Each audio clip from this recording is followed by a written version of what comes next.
بسم اللہ الرحمن الرحیم۔ یا علی علیہ السلام۔ مومنین کرام، ہمارا آج کا عنوان ہے امام علی نقی علیہ السلام اور ہندی جادوگر۔ امام علیہ السلام کے حکم سے شیر جادوگر کو نکل گیا۔ متوکل لعین کے دربار میں ایک ہندی جادوگر آیا اور اس نے اپنے جادو سے تمام دربار کو حیرت زدہ کر دیا۔ تو متوکل لعین نے اس کے فن کا بہترین مصرف یہ قرار دیا کہ امام علی نقی علیہ السلام کی بے حرمتی کی جائے۔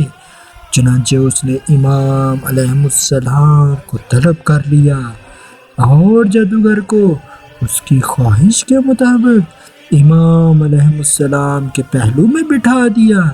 تھوڑی دیر میں دسترخوان لگ گیا اور کھانا شروع ہو گیا۔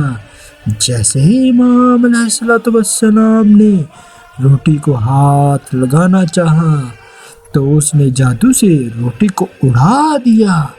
آپ علیہ السلام نے صبر و تحمل کا مظاہرہ فرمایا اور اہل دربار میں کہا لگ گیا۔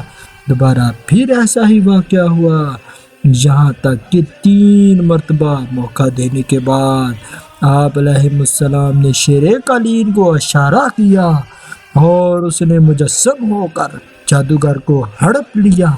دربار میں ہلچل مچ گئی۔ متوکل لعین بدحواس ہو گیا اور حضرت علیہ السلام سے مطالبہ کیا کہ شیر قالین سے جادوگر کو واپس کرا دیں۔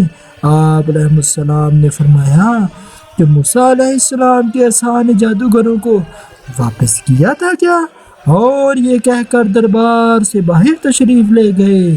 اللہم صلی علی محمد و آل محمد وعجل فرجہ۔ مومنین کرام، ویڈیو کو لائک اور چینل کو سبسکرائب ضرور کیجیے گا۔